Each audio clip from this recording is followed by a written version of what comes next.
Stay present in the moment and be mindful by often remembering our mortality.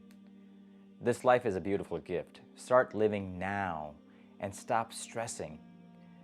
Abdullah ibn Umar, a companion of the Prophet Muhammad, peace be upon him, said, "If you survive till the evening, don't expect to be alive in the morning. And if you survive till the morning, don't expect to be alive in the evening."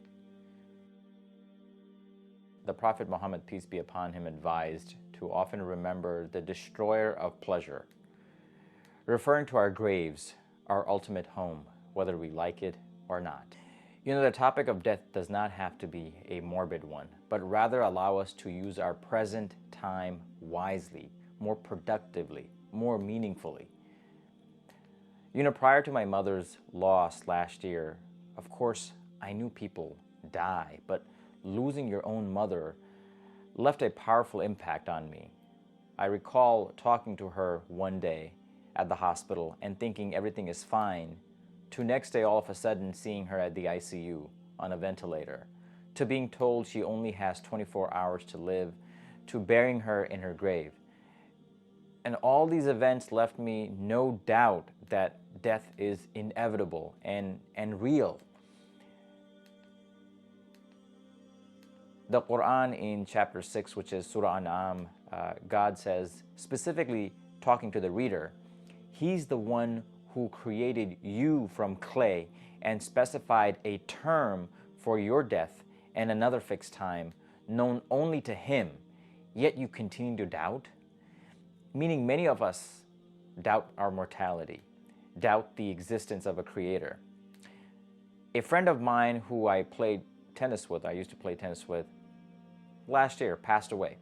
30-year-old, brilliant, athletic man, just had a newborn baby, but he met his specified term.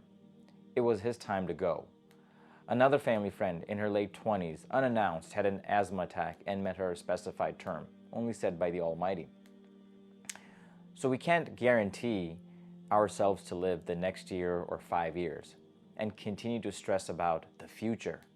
We cannot guarantee that we will live tomorrow. So let's not panic about the future. Let's not panic about tomorrow. We're breathing now. Thank God. Enjoy this time now, and let's be productive. Let's not spend that time away scrolling through social media.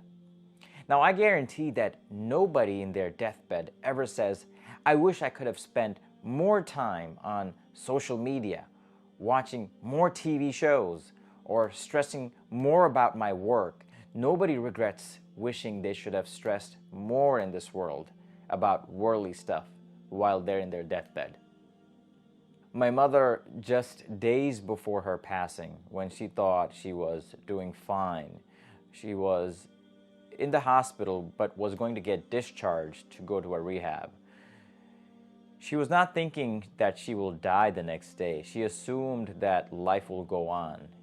She was more stressed about the future, about the coming days and the coming months.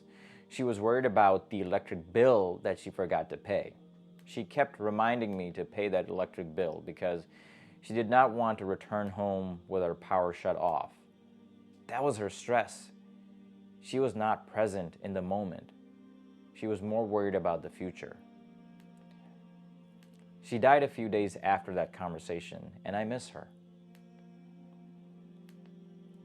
Let's not stress about the future.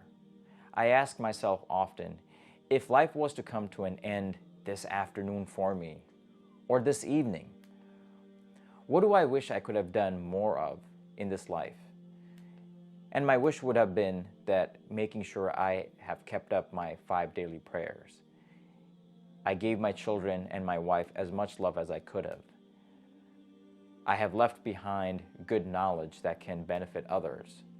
I gave charity to those in need. I stayed in the state of submission to the Almighty.